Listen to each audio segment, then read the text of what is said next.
오늘 말씀의 제목은 통치권이 회복되기까지라는 제목으로 하나님 말씀을 함께 나누시길 바랍니다. 본문에서 보면 예수께서 그 인간이 되심이 무엇인가를 설명하고 있습니다. 예수께서 인간이 되셔서 그 고난 받으심이 어떤 의미이고, 그 예수께서 고난 받으심으로 말미암아 이 아브라함의 그 자손들, 후손들, 이 언약의 백성들에게 어떠한 측면의 유익을 끼치고 계신가, 이것을 분명하게 보여주고 있습니다. 이것을 안다라면 신자된 자들이 예수의 그 은덕을 바라볼 수가 있는 것이고, 그 예수의 공로로 말미암아 우리한테 주어져 있는 것이 얼마나 크고 놀라운 것인가를 우리가 볼 수 있는 것이죠.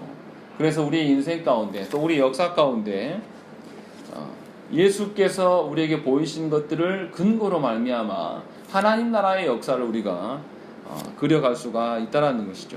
그러니까 삼위 하나님의 관점으로 우리의 인생과 우리의 가정과 우리 교회를 바라보면서 살아갈 수 있는 것이 가능하다는 것입니다. 그러니까 예수 그리스도께서 우리에게 그 베풀어 주신 자유가 얼마나 크고 놀라운 것인가를 만끽해보지 않은 자는 하나님을 의존할 수가 없어요. 예수 그리스도께서 부여해 주신 그 은덕을 누리고 그것을 충분히 경험한 자가 하나님을 더더욱 소망하고 갈망합니다. 그러나 그렇지 않은 자들, 여전히 자신의 힘에 의존하고 자신의 뜻대로 살아가려는 자들은 하나님께 의존하기가 어렵습니다. 의존하고 싶어도 되지 않아요. 왜냐하면 예수 그리스도께서 우리에게 그 행하신 바가 무엇인지를 만끽을 해봤어야 할 거 아닙니까? 그렇게 만끽하지 못한 자들이 또 염려로 인생을 사는 것이고, 또 염려로 자녀를 바라보는 것이죠. 결국은 그 자신이 하나님을 만나지 못함으로 인한 그 염려와 그 근심이 자녀에게 그 또 다른 근심과 염려로서 드러나게 된다는 것이죠. 그래서 악순환의 연속이 될 수밖에 없다는 것이죠. 우리의 신앙생활이 바로 그러하다는 것이죠. 그러나 분명히 오늘 말씀에 있는 것처럼 우리가 계속해서 히브리서 1장부터 읽어올 때 계속 누구 이야기하냐면 예수 그리스도에 대한 이야기들만 계속 하고 있어요. 왜 이렇게 히브리서 기자가 예수 그리스도에 대한 이야기들을 계속 할까요? 또 히브리서 끝날 때까지 계속해서 예수 그리스도에 대한 이야기만 하는 것이죠. 왜 그러냐면 우리 안에 그 예수 그리스도로 말미암은 그 은혜가 얼마나 다양하고 다채롭고 놀라운 것인가를 증명해 보이기 위해서 이 일들을 하고 있다는 것이죠. 먼저 10절 말씀 보시면 뭐라고 되어 있냐면, 그러므로 만물이 그를 위하고 또한 그로 말미암은 이가 누굽니까? 예수 그리스도시죠. 이 예수 그리스도께서 많은 아들들을 이끌어 영광에 들어가게 하시는 일에 그들의 구원의 창시자를 고난을 통하여 온전하게 하심이 합당하도다 라는 것이죠. 그러니까 성부께서 이 예수 그리스도를 고난 가운데 넣으셨다라고 이야기하는 것이죠. 근데 이 고난을 가운데 넣으심이 아주 합당하다라고 말하고 있는 것이죠. 그럼 왜 고난이어야 되냐? 이 부분에 대해서 이제 우리가 한번 생각을 해봐야 되고, 그리고 10절에 보시면 고난을 통하여 온전하게 되셨다. 누가요? 예수 그리스도가 온전하게 되셨다. 그럼 예수 그리스도가 전에는 불완전했던 거냐? 이렇게 이제 질문이 나올 수 있는 이 두 가지를 이제 10절을 통해서 설명하려고 합니다.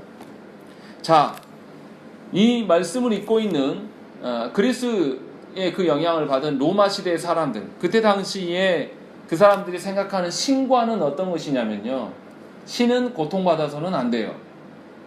신이 고통받으면 뭔가 부족한 신이고 신이 아닌 것이죠. 우리가 그렇게 말하지 않습니까? 예수 믿으면 복 받고 잘 된다. 그래서 하나님은 복 주시고 늘 평안하고 우리의 인생을 아주 세상에서 떵떵거리는 존재로 살게 하는 그 하나님이다 라는 오해들을 한국교회가 심각하게 갖고 있는 것이죠. 그런데 그때 당시에 이 로마의 영향 아래 있었던 모든 성도들이 신은 고통받는 존재가 아니다 라는 그런 생각들을 갖고 있었습니다. 그런데 히브리서 기자는 이것을 뒤엎어버리죠. 뭐라고 하냐면 예수께서 고난을 통해서만 온전케 되셨다라고 이야기를 하고 있다는 것이죠. 그러면 예수께서 왜 고난을 통해서 당신의 사랑을 입증하고 계실까요? 다른 신, 여타의 신처럼 그냥 힘이 있고 능력이 있는 신으로 나타나면 참 좋겠는데 우리가 바라는 것이 그거 아닙니까? 하나님께서 내 삶을 형통케 하셔서 개척교회를 딱 설립하자마자 바로바로 사람들이 모이고 사람들이 많아지는 것이 우리의 소망이고 우리의 꿈인데 우리가 믿는 하나님이 그랬으면 좋겠는데 하나님이 그렇게 나타나시지 않으니까 우리는 계속해서 근심하며 걱정하는 것이죠. 왜 그러냐면 예수 그리스도께서 당하신 그 고난에 대해서 이해함이 없기 때문에 그렇다는 거죠. 왜 이런 방식으로 당하는가? 이것을 우리가 한번 생각을 해봐야 되는 것이죠. 로마서 11장 36절에 보면 뭐라고 되어 있냐면 이는 만물이 주에게서 나오고 주로 말미암아 주에게로 돌아감이라 그에게 영광이 세세에 있을지어다. 아멘. 이렇게 이야기합니다. 사도 바울이 이렇게 고백을 하는 것이죠. 무슨 말이냐? 만물의 근원이 바로 그 하나님이시고 또 다시 하나님을 통해서 다시 하나님께로 돌아가는 것을 고백하고 있는 것이죠.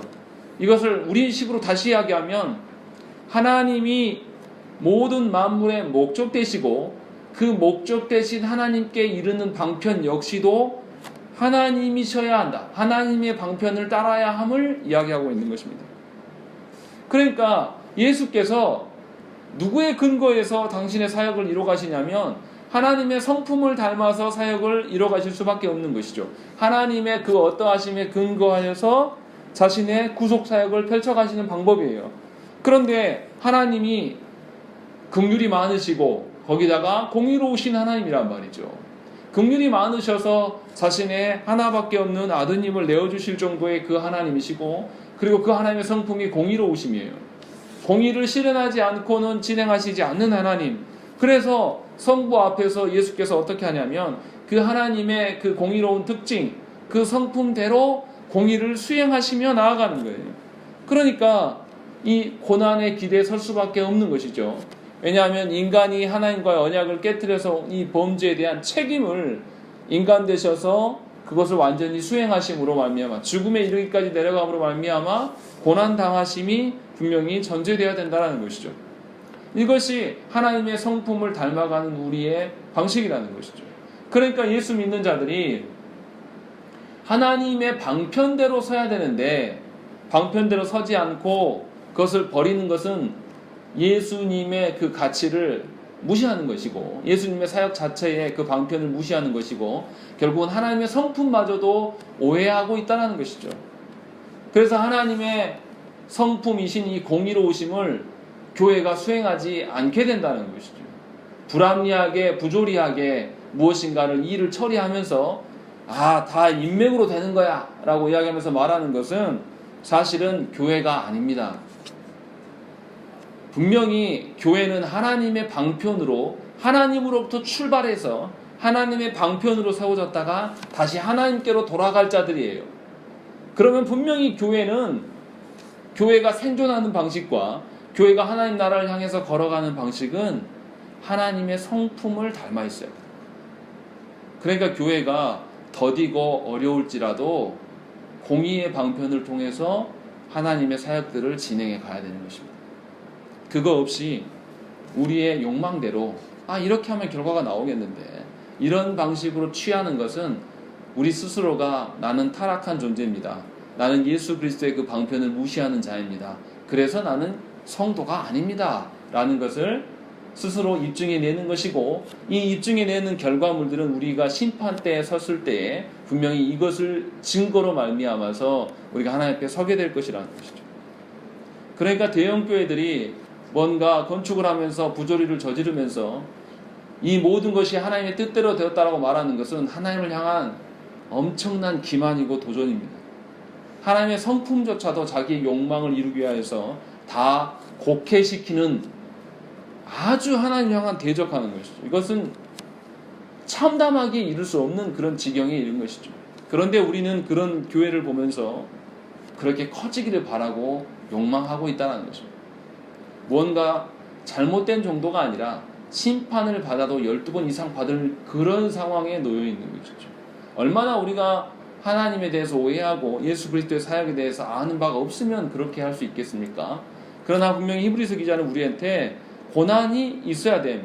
이 하나님의 공의로운 성품을 드러내야 되기 때문에 그 방편으로 고난을 당하시고 있고, 또 여기에서 고난을 통하여서 온전하게 된다라고 말씀하시고 있다는 것이죠. 그럼 여기서 온전하게 되셨다는 의미가 무엇입니까? 무언가 부족했는데 채워졌다, 이런 의미가 아닙니다. 무슨 말이냐면 하나님께서 예수 그리스도께 그 위임해 주신 그 사명, 그 목적이 고난을 통해서 점점 더 채워져 간다, 다다라가고 있다라고 이야기하는 것이죠. 그러니까 예수께서 완전하게 되셨다는 것은 예수의 사명과 예수 그리스도의 직무와 관련된 것으로 우리가 볼 수 있다는 것이죠. 예수께서 죄의 문제를 해결하기 위해서 대제사장의 그 역할로서 자신의 그 순종과 고난을 감당해 나가고 계심을 우리에게 보이고 있다는 것이죠. 예수께서 어느 정도까지 그 고난을 감당하고 순종하십니까? 말로 설명할 수 없는 그 비참한 지경까지 고난 속에서 들어가는데도 끝까지 순종하십니다. 하나님께 버림받는 그 현장, 죽음의 순종까지 그가 내려가고 있음을 보여주고 있는 것이죠. 여기에서 드러내 보이는 것은 뭐냐면 그 죽음의 순간까지 내려가면서도 예수 그리스도는 무엇을 하시냐면 하나님의 성품을 드러내는 방식으로서 하나님의 그 공의와 긍휼하심을 드러내는 방식으로 서기 위하여서 완전히 하나님만을 의지하고 있음을 우리가 볼 수 있다는 것이죠. 이 방식을 통해서 하나님을 향한 그 순종이 무엇인가를 우리에게 보여주고 있는 것입니다. 그리고 11절에 무슨 이야기를 합니까? 우리 11절 말씀 우리 함께 보겠습니다.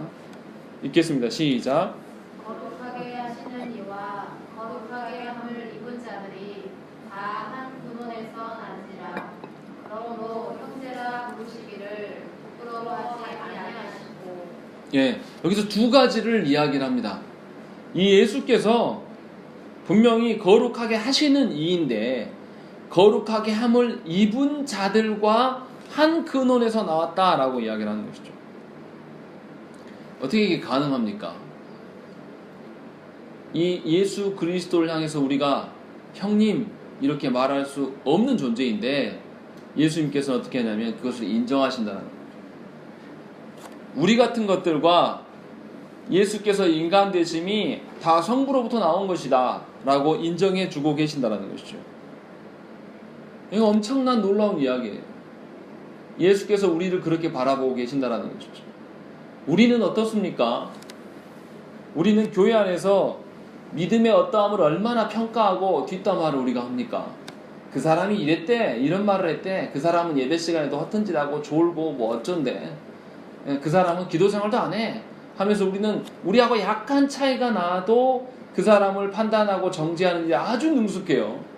그런데 예수께서는 우리하고 비교할 수 없는 간극이신 분인데 그분이 뭐라 그러냐면 너와 내가 한 근원에서 나왔다, 한 배에서 나왔다라고 이야기를 하고 있는 거죠. 이게 얼마나 큰 은혜입니까? 우리가 그런 자격을 갖추어지지도 않고 여전히 하나님으로부터 나옴을 인정하지 않는 삶을 사는데도 불구하고 하나님께서는, 예수께서는 이것을 인정해 주고 계신다는 것이죠. 이 말씀을 읽고 있는 고대 사회에서는 어떤 일이 있었냐면 자신의 명예와 자신의 그 자존심을 세우기 위해서 무슨 일까지도 하냐면 자신의 명예를 깨트리는 일들을 자기의 가족들이나 형제들이 이루면 그 사람들을 가족으로 보지 않고 가정에서 쫓아내는 일들이 다반사였습니다. 아무리 자기가 난 자녀라 할지라도 자신의 심기를 건드리면 용서하지 않고 가정에서 쫓아내는, 그래서 이기적으로 살아가는 것이 고대 사회에 비일비재했습니다. 우리 사회도 그렇죠. 아무리 내가 배 아파서 난 자녀여도 내 심기를 건드리면 더 이상 자녀가 아니고 버리는 그런 부모들이 굉장히 많아요. 또 가정 안에서 키우긴 키우지만 자기 성기를 건드리면 그것을 절제하지 못하고 다 분내는 부모들이 허다하다는 것이죠. 그러나 하나님께서는 그와는 전혀 다른 방식으로 우리를 바라보고 있다는 것이죠. 우리를 자기와 동일한 그 근원에서 나온 것으로 인정해 주시고 거기에서 더 뭐라고 이야기합니까? 우리를 형제라 부르시기를 부끄러워하지 아니한다라는 것이죠. 여기는 뭐 형제라고만 이야기했지만 자매도 다 포함되어 있겠죠. 그래서 우리를 한 지체로서 바라보고 계신다는 것이죠. 우리 같은 것들이 어떻게 예수 그리스도의 피와 동질된 동질한 어떤 그런 것을 가질 수가 있겠습니까? 그런데 우리를 그렇게 바라보시면서 우리를 인정해주고 계신다는 것이죠. 그래서 예수께서 우리의 고통과 고난과 괴로움과 어떤 우리를 향한 유혹들과 이 모든 것들을 다 아시고 우리의 자리까지 내려오셔서 이 모든 것들을 견디고 당하셨다는 것이죠. 그런 점에서 여러분들이 당하고 있는 그 인생의 고단함과 괴로움과 세상의 유혹과 이 시대의 흐름에서 절제하지 못하는 여러분들의 그 심사를 예수께서 다 아신다는 것이죠. 다 아시고 우리의 형편에 맞게끔 성령 하나님을 보내셔서 우리에게 지속적으로 권면하신다는 것이죠. 주께 돌이켜라. 하나님의 방편대로 다시 살아라고 권면하고 있어요. 그러니까 저와 여러분들이 이처럼 예수께서 우리를 설득하시기 위해서 철저하게 우리의 입장까지 내려오시는 그 예수 그리스도의 사역을 우리가 이해해야 돼요. 저를 봐도 그렇습니다. 제 자녀가 저렇게 어린데도 불구하고 저 녀석들의 입장을 다 이해하지 않아요. 제가 화나고 피곤하면 아무리 제가 놀아주라고 해도 필요 없어요. 저는 그냥 무시합니다. 이것이 인간 부모의 한계입니다. 그런데 예수 그리스도께서는 그 모든 것을 제쳐두시고 본인이 죽음에까지 이르시는 그 과정에서 끝난 게 아니라 우리 옆에 서 계셔서 항상 우리의 어떠함을 보고 계시고 같이 감당해 나가신 그 하나님으로 서 있다는 것이죠. 그러니까 저와 여러분들이 예수 앞에서 살아계신 그 예수 그리스도 앞에서 내 아픔을 아무도 모른다. 내 아픔을 나밖에 모르고 절망하고 낙담하는 것이 과연 가능하냐 이 말이에요. 성도들이라면, 그리스도인들이라면 이건 불가능한 일이에요. 예수님을 안다면, 예수님의 그 은덕을 조금만이라도 누려본 자라면 예수께서 계시는데 어떻게 내가 절망하고 낙담할 수 있습니까? 절망할 수 없도록 장치를 마련하신 분이 예수 그리스도신데 어떻게 낙담할 수 있겠어요? 또 자녀를 바라보면서 현재적으로 돌이키지 않는 자녀를 바라보면서 인생이 끝나버린 것처럼 낙심하고 근심 어린 낯빛으로 어떻게 살아갈 수가 있겠냐 말이죠. 예수님이 살아계시고 성령께서 내 안에서 일하고 계시고 성부 하나님께서 우리의 모든 계획, 인생의 계획들을 다 이미 마치셨는데 우리가 어떻게 낙담하고 좌절할 수 있겠냐 이 말이죠. 그런데 우리는 놀랍도록 낙담하고 좌절하고 원망하고 우리의 유혹이 내가 당하는 유혹이 가장 큰 유혹이다라고 이야기합니다. 아무도 내 마음을 이해할 수 없다. 너도 내 입장 대봐야 한다. 그래서 우리 자녀들한테 뭐라고 합니까? 너도 너랑 똑같은 새끼 낳아봐라. 이런 이야기 하는 거죠. 이것은 아주 예수 그리스도 앞에서 아주 교만한 행위예요. 성부 하나님께서 우리를 향하신 그 사랑을 전부 다 깔끔하게 짓밟아버리는 것이죠. 그러면서 이기적인 우리의 어떠한 말은 이야기하는 것입니다. 그러니까 예수 믿는 자들이 낙담하고 하나님을 향해서 원망하고 좌절하는 것은 불신자들이 좌절하는 것보다 몇 곱절이나 하나님 앞에 큰 죄악임을 아셔야 되는 것이죠. 자녀가 여러분들 뜻대로 안 된다고요? 여러분은 하나님의 뜻대로 사셨습니까? 자녀가 여러분들한테 근심이 된다고 생각하십니까? 여러분들은 하나님의 근심 아닌 줄 아십니까? 여러분들의 어떠함을 보기 전에 하나님께서 여러분을 어떻게 보시는가, 예수 그리스도께서 그것을 어떻게 감당해 나가시는가를 먼저 보셔야 된다는 것이죠. 그것이 오늘 말씀에서 계속 우리한테 이야기를 하고 있는 것이죠. 예수 그리스도께서는 우리를 겨우 어떤 죄로 말미암은 죽음을 면하게 해주시는 선에서 끝난 분이 아니에요. 사망으로부터 근심하고 두려워하고 있는 우리들을 그것을 해방하는 것은 물론이고 거기에서 멈추지 않으시고 우리를 한 가족으로 부르셨단 말이죠. 이 가족된 우리, 아버지 되신 성부 하나님 앞에서 우리를 불러놓으시고 한 가족으로 우리를 불러놓으시는 그 은혜가 있다는 것이죠. 그런데 한국에서는 어떻게 말합니까? 이 하나님이 불러놓으신 자를 뭐라고 합니까? 하나님께서 부르신 자들의 모임을 뭐라고 합니까? 교회라고 불러요. 뭔가 가족의 의미가 안 느껴지죠. 그 교자가 무슨 교자죠? 가르칠 교. 그래서 가르침에 능한 어떤 이런 모임이라고 생각한다는 것이죠. 그런데 사실은 하나님께서, 예수께서 우리를 하나님의 가족으로 불러놓으셨어요. 한국말 중에 가족임을 잘 드러내는 단어가 있어요. 그게 뭔가요? 식구라는 단어가 있습니다. 식구. 식구가 뭐 하는 거죠? 식구의 의미가 뭐예요? 한 상에 둘러 앉아서 같이 밥 먹는 공동체가 식구예요. 교회도 마찬가지입니다. 이 식구라는 의미가 하나님의 말씀과 성찬을 너무나 잘 설명하는 단어예요. 무슨 말이냐면 주일날 교회로 이렇게 한 예배당에 모여서 우리가 예배하는 것은 뭐 하는 것입니까? 들리는 말씀인 이 설교를 먹고 마시고 또 보이는 말씀인 이 성찬을 먹기 위해서 한 상의 식탁에 둘러앉아서 모여서 하는 것이 바로 예배입니다. 그 식구됨을 확인하는 자리가 바로 예배고, 거기에서 아버지 하나님을 보게 되고 우리의 형제 되신 예수 그리스도를 만나게 된다는 것이죠. 그래서 예배당에는 두 상이 있는 거예요. 한 상은 뭡니까? 한 상은 뭐예요? 아까 제가 말씀드렸잖아요. 들리는 말씀인 그 말씀이 전달되는 상, 그 상이 뭐냐면 이 강단이에요. 그리고 보이는 말씀을 먹고 마시는 상, 그 상이 뭐죠? 성찬상. 성찬상 어디 있습니까? 예, 우리가 아랫강대상이라고 부르는 이것이 성찬상이란 거예요. 그런데 한국 교회에서는 이 하나님의 가족됨을 잃어버렸어요. 그래서 이 아랫강대상을 뭐로 씁니까? 뭔가 교회 안에서 신분이 낮은 자, 뭔가 연약한 자들이 서는 단, 이런 정도로 오해해서 남용되고 있다는 것이죠. 그러나 분명히 하나님께서는 우리를 가족으로 불러 모으셨습니다. 그런데 이 가족이 언제쯤 진정한 평화를 누릴 수 있을까요? 자녀들이 싸움을 멈추고 평화가 와서 모든 형제들이 한 식탁에 둘러 앉을 때에 진정한 평화를 누릴 수 있을 것입니다. 우리가 아는 탕자의 비유에서 어떻게 합니까? 둘째 아들이 아버지로부터 용서를 받고 큰 잔치도 배설을 받고 반지도 받습니다. 그래서 그 아들에게, 그 둘째 아들에게 기쁨과 평화가 있을지는 몰라요. 그러나 그것은 극히 개인적인 평화입니다. 큰 아들은 뭐하고 있습니까?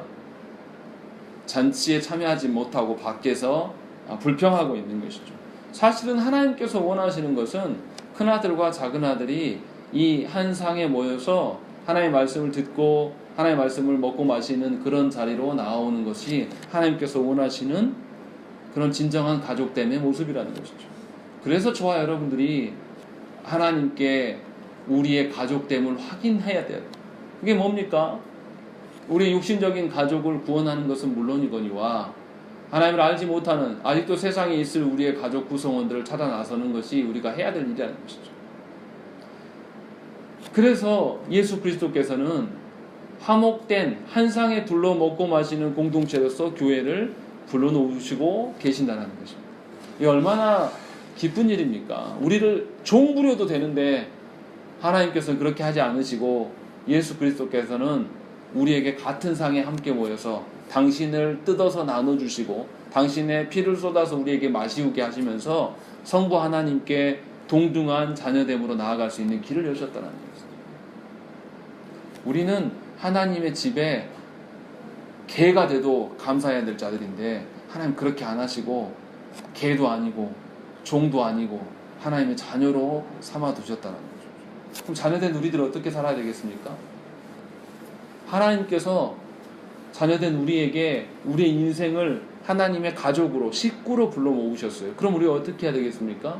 이 예배당에 모여서 함께 예배할 때 힘을 얻고 그 힘을 가지고 세상에 나가서 하나님의 자녀답게 살아가는 것이죠. 이것이 가족 아니겠어요? 그런데 놀랍도록 우리는 여기 와서 한 상에 있는 말씀 먹지도 않습니다. 저 문을 나가자마자 하나님은 내 아빠가 아니에요. 나는 나고 나는 내가 가장 똑똑하고 내 결정과 모든 판단이 내 인생의 주인이 되어버리는 것이죠. 그래서 마음대로 유혹당하고 마음대로 세상 이리저리 끌려다니다가 다시 주일에 와요. 그러니 무슨 하나님의 가족일 수 있겠습니까? 그런 우리를 보면서 하나님께서 육적인 일정 기간 동안 맡겨주신 그 자녀들이 뭘 하나님을 보겠어요? 볼 수가 없죠. 그런 점에서 저와 여러분들이 하나님의 가족이 됨은 어쩌면 큰 부담이실 수가 있어요. 우리가 가정에 모였는데 식구로 모였는데 부담스럽게 모이는 것처럼 비극이 어디 있습니까? 요즘에 그러잖아요. 여자분들을 비하하는 것은 아닙니다. 씨월드문 시자만 들어가면 견딜 수 없다고 뭐 그런 인터넷 글들이 굉장히 많아요. 그래서 어떻게 합니까? 시집에는 울며 겨자 먹기식으로 억지로 1년에 한두 번 가는 거다라는 게 우리 시대의 모습이에요. 뭐라고 합니까? 여자니까 어쩔 수 없이 가면서 부담이 생긴다는 것을 아예 합리화합니다. 식구 될 생각이 전혀 없어요. 그러면서 여자니까 괜찮다라고 이야기합니다. 하나님께서 우리 같은 것들을 식구로 불러두셨는데 거기에서 식구 된 경험이 없어요. 그러니까 육적인 가정 안에 가서도 시자 들어가는 집에 갈 때는 견디지 못하는 것이죠. 어떻게 그가 그리스도인일 수 있습니까? 하나님 앞에서 한 가족을 경험한다라면 시집 갈 때 왜 가족으로 여기지 못합니까? 우리 같은 것들을 하나님께서 가족으로 불러주신 경험이 있는데 어떻게 그것을 못 뛰어넘어요? 말이 안 되는 거예요. 그런데 그런 그리스도인들이 지천에 널려 있어요. 그리고 그렇게 널려 있는 그 젊은이들을 바라보면서 노인들은 화만 내고 있어요. 당신들은 어떻게 하나님의 자녀가 되었는데요? 하나님의 긍휼과 은혜 아니면 우리가 어떻게 하나님의 상에서 먹을 수 있습니까? 그렇게 하나님께서 우리를 불러놓으셨는데 자신의 어떠함을 보지 아니하고 계속해서 상대방의 어떠함만을 이야기하는 우리의 그 안타까움, 우리의 그 미련함, 우리의 그 교만함, 우리의 어리석음, 우리가 예수 그리스도를 알기나 안 것입니까? 예수 그리스도의 어떤 부분을 우리가 알고 있습니까? 우리는 항상 이야기해요. 예수 그리스도께서 우리의 하나님의 가족 되게 하심을 아예 기억하지 않으면서 항상 무슨 이야기 하냐면 내가 지금 너무나 힘들어. 내가 내 입장 당신은 안 돼봐서 몰라. 계속해서 뭐냐면 예수의 입장이 아니라 자기의 입장만을 고집하면서 끝까지 버티는 것이 우리의 인생사라는 거죠. 그러나 하나님께서는 예수 그리스도께서는 그렇게 두시지 않는다라는 것이죠. 우리 같은 그런 자들에게 11절에서 끝나면 안타깝겠지만 11절이 끝난 게 아니라 계속해서 12절, 13절 계속 말씀하신다는 것이죠. 12절의 말씀 보시면 내가 주의 이름을 내 형제들에게 선포하고 내가 주를 교회 중에서 찬송하리라 라고 말씀한다는 것이죠. 이것은 시편 22편의 말씀입니다. 시편 22편은 메시아를 나타내는 시편이에요. 그래서 시편 22편 1절에서 무슨 이야기를 하냐면 예수께서 십자가에 달리실 때에 그 말씀을 하는 것입니다. 하나님 어찌하여 나를 버리시나이까? 라고 했던 그 말씀들을 반복합니다. 이 말은 예수께서 우리를 향하여서 고난을 당하실 것들을 암시하는 구절입니다.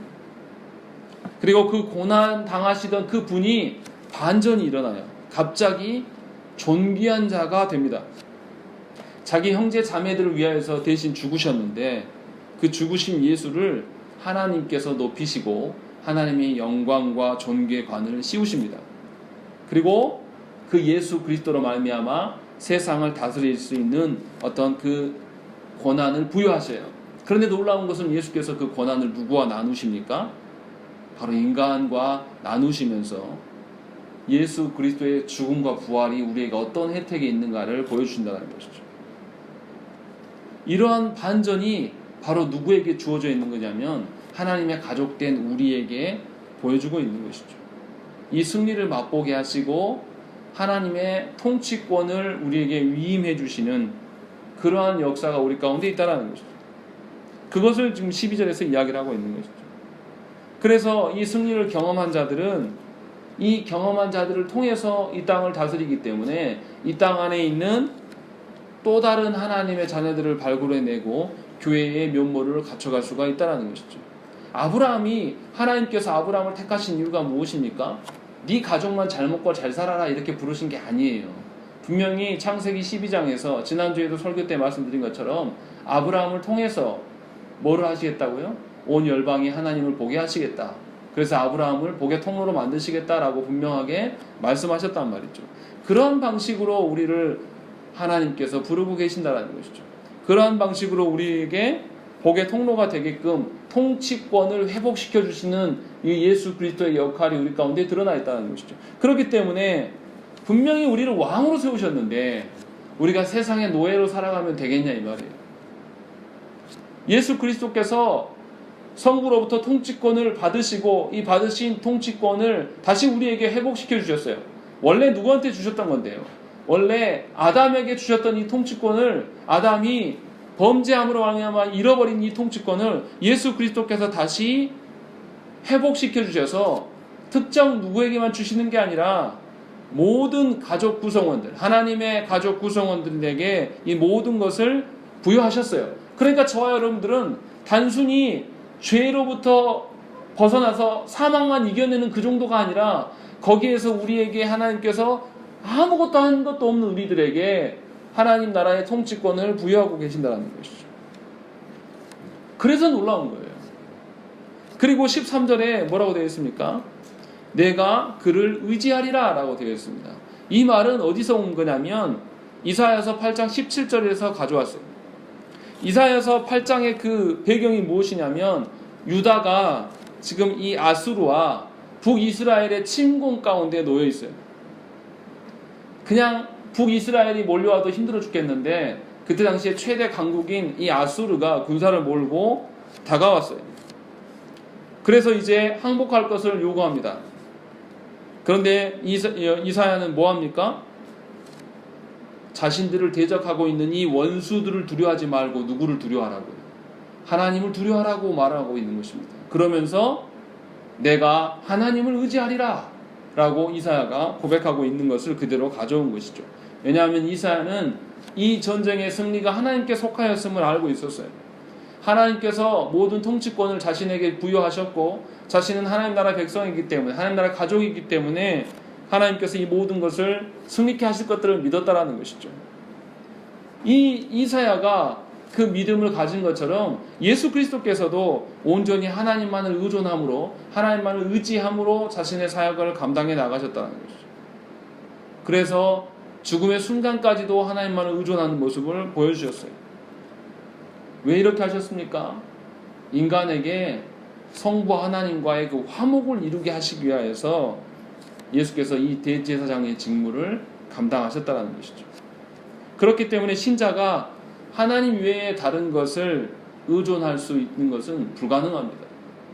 여러분들이 아무리 세상에 있는 돈을 의존하고 여러분들이 아무리 육신의 배우자를 의존하고 여러분들이 자녀들을 의존한다 할지라도 하나님께서는 그것을 인정하지 않으시다는 것이죠. 다 허상이에요. 여러분들도 그 경험하지 않습니까? 저도 부모지만 부모가 자녀를 다 보존할 수 있습니까? 못해요. 그런데 얼마나 우리 부모된 자들이 어리석습니까? 하나님께 맡겨야 될 것을 본인이 꽉 틀어잡아 놓고 있어요. 분명히 하나님께서 영혼은 그렇게 변화되지 않는다라고 몇 번이나 가르치시는데도 끝까지 자기 방편으로 한다고 그래요. 어떻게 그게 가능합니까? 얼마나 교만합니까? 자기 영혼도 자기가 어떻게 할지 못하는데 육신의 자녀를 자기가 어떻게 해보겠다. 이게 말이 됩니까? 예수를 안 믿는 거죠. 성부 하나님 의존하지 않는 것이죠. 그런 점에서 우리가 우리 자신을 돌아봐야 되는 거예요. 우리 자녀를 나에게 의존케 해서도 안 돼요. 그거 역시도 하나님을 의존하는데 큰 장애물이 된다는 것이죠. 배우자도 마찬가지죠. 배우자, 우리가 어떤 배우자를 만나기를 원합니까? 여자분들 특히 의존하고 싶은 남자, 기대고 싶은 남자 만나고 싶어 하지 않습니까? 그러나 여러분들이 기댈 곳은 오직 삼위 하나님밖에 없다는 것을 기억하셔야 돼요. 그것이 예수 그리스도 앞에 선 신자의 모습이라는 것이죠. 예수 그리스도께 의존할 때에 성부 하나님과의 화목이 이루어지고 성부 하나님으로부터의 그 놀라운 은혜 가운데 설 수 있음을 저와 여러분들이 기억하셔야 된다는 것이죠. 이처럼 예수 그리스도께서는 통치권을 회복하심으로 말미암아 우리에게 소망을 부여하시는 하나님이십니다. 우리를 단지 죽음에서 건져내시고 만 것이 아니라 우리를 한 식탁에 교제할 수 있는 식구로 불러놓으시고 또 우리에게 통치권까지 하나님 나라를 다스릴 수 있는 통치권까지 부여해 주셔서 뭐합니까? 세상에 다시 파송하셔서 그 통치권을 써봐라. 활용해봐라 라고 하면서 아직 하나님 나라에 이르지도 않았는데 이 땅에 있는 우리들에게 교회를 불러놓으시고 이 회복된 통치권을 우리에게 부여하고 계신다라는 것이죠. 이 통치권을 부여하기까지 예수 그리스도께서 감당해야 될 일들이 얼마나 많으셨습니까? 하나님이셨던 그분이 하나님 되심을 포기하셨어야 돼요. 그리고 하나님이 되셨던 그분이 인간 되셔야 되는 거예요. 이것도 극도로의 그 수치죠. 그리고 당하실 필요가 없는 우리 안에 있는 그 욕구들, 배고픔이나 성욕이나 어떤 수면욕이나 이런 모든 것들을 예수께서 당하신 거죠. 할 필요 없는 것들. 그리고 또 어떻게 합니까? 사람이 세워놓은 그 율법의 조항들까지도 예수께서 다 거기에 매이셨어요. 우리 얼마나 다른 사람들한테 매이는 거 싫어하십니까? 자녀가 우리 그렇지 않습니까? 싱글로 살아갈 때 너무 편하다가 출산하게 되면 여자들이 무슨 이야기 합니까? 여성들이 죽음을 경험한 것처럼 이야기해요. 그리고 출산보다 더 힘든 게 뭐예요? 육아예요. 육아하면서 뭐라고 합니까? 어떤 그 아기 엄마가 애 셋을 낳았는데 그런 이야기를 하더라고요. 그리스도인이에요. 내가 나를 버리기가 이렇게 어려운지 몰랐다고. 첫째 낳아놓고 아기를 집어 던지고 싶은 마음이 여러 번 있었다고. 자기를 못 버리는 거예요. 그리스도께서는 우리를 위하여서 너무나 많은 것들을 버리셨는데 버릴 것 아무도 없는 우리들은 그 알량한 자기를 못 버리는 거예요.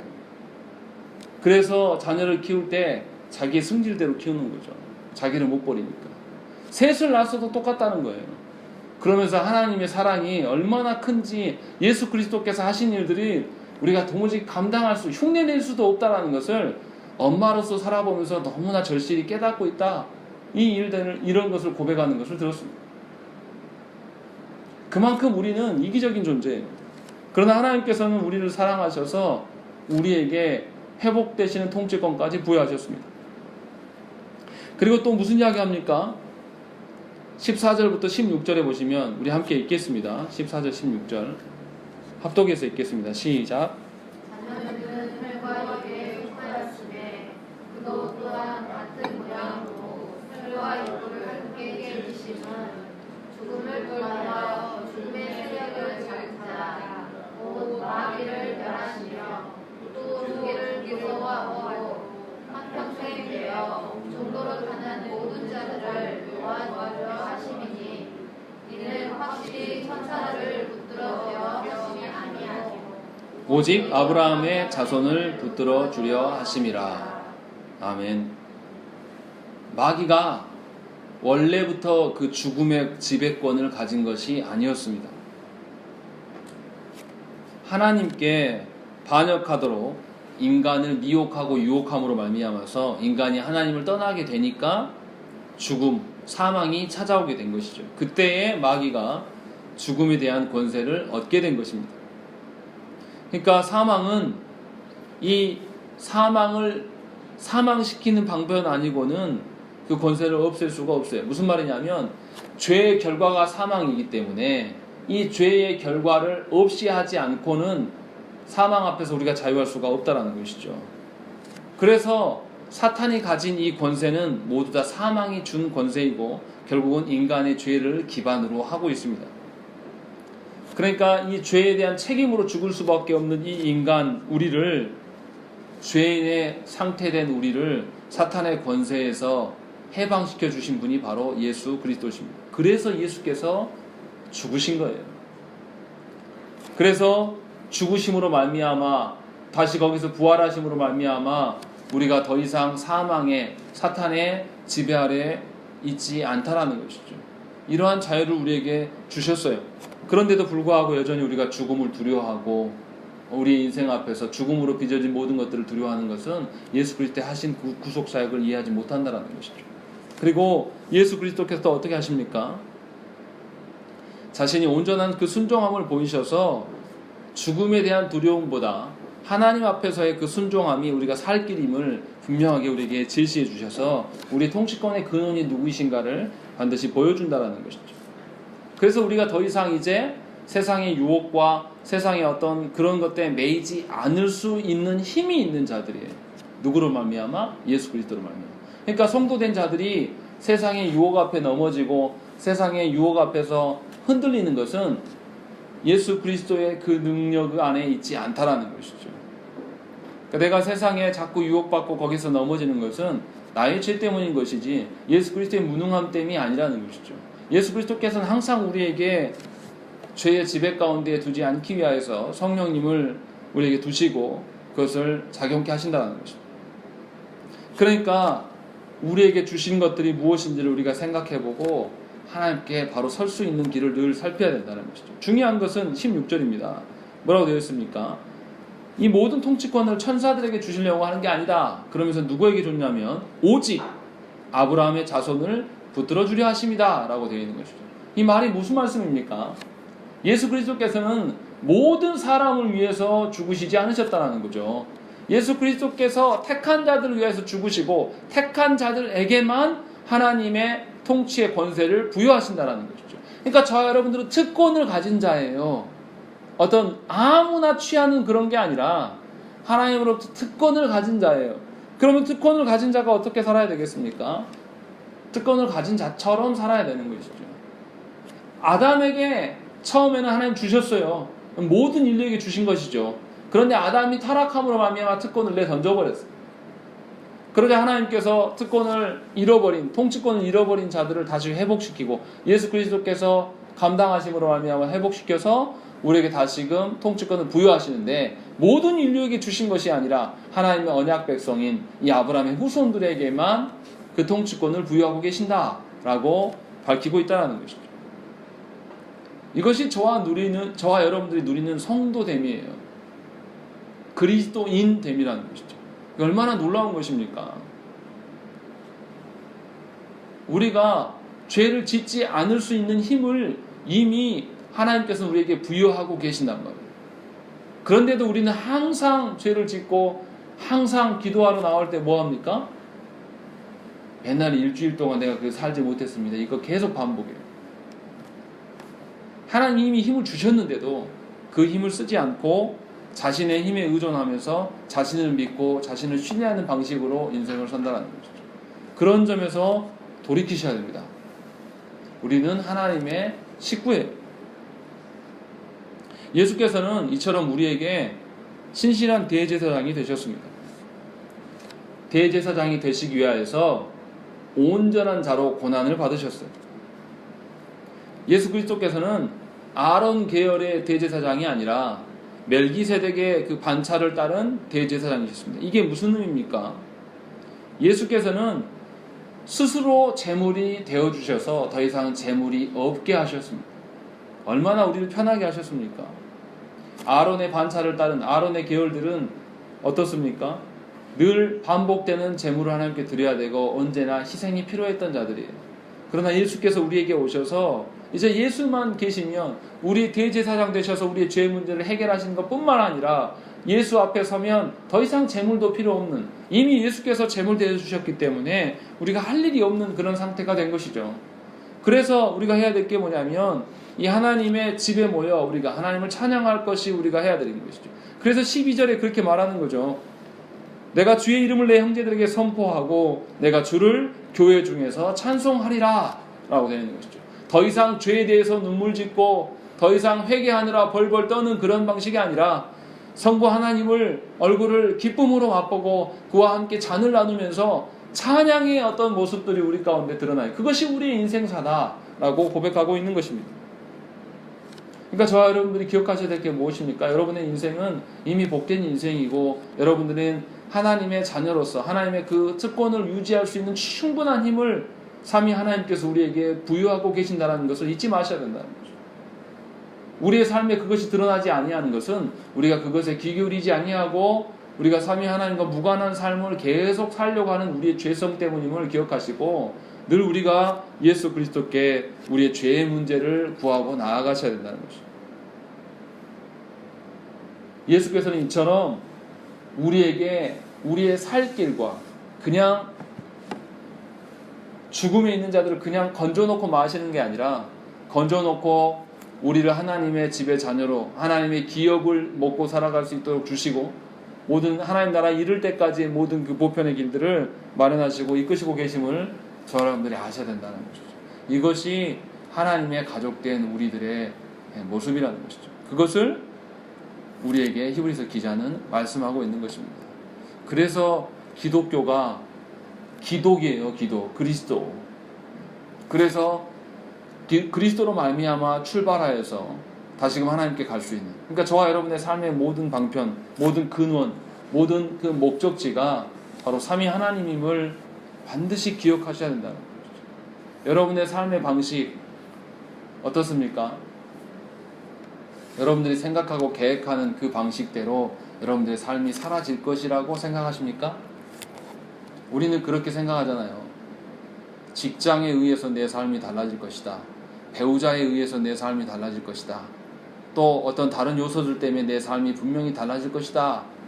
우리 자녀들을 잘 키워서 우리 자녀가 성공하면 내가 인생이 달라질 것이다 라고 생각을 해요. 그러나 여러분들이 어떤 배우자를 선택하고 여러분들이 어떤 자식을 길러내도 하나님께서 여러분들에게 이끄시는 방식은 동일하신 거예요. 여러분들이 자녀를 위해서 이렇게 더 잘하면 자녀의 영혼이 바뀌고 더 못하면 자녀의 영혼이 막 나락으로 떨어지고 이러지 않는다는 거죠.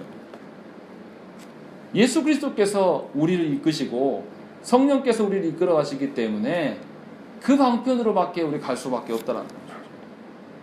그것을 안다라면 흔들릴 수도 없고, 그것을 안다라면 우리가 하나님 주신 것들을 누리면서 사실 수가 있다는 것입니다. 그래서 우리의 통치권을 회복하신 그 하나님 앞에 우리가 다시금 서야 되는 것입니다. 이미 주셨는데 없는 것처럼 살지 말라는 것이죠. 이미 하나님께서 우리를 식구로 모으셔서 밥상을 차려두시고 항상 같이 밥 먹기를 원하시는데 그 하나님의 그 원하심을 외면하지 마시라는 것이죠. 그래서 내가 무엇을 이걸 했기 때문에 벌 받는다 이런 이야기 하지 마세요. 이미 예수 그리스도께서 다 하셔서 우리가 할 게 없어요. 이미 우리는 하나님의 복된 가정 안에 식구가 된 자들임을 잊지 마시고 하나님 주신 통치권을 여러분들의 육신의 가정 안에서 잘 발휘하시기 바랍니다. 또 여러분들이 속한 이 땅에서의 그 터전 위에서 하나님의 통치권을 잘 활용하시는 자 되시기를 간절히 축원합니다.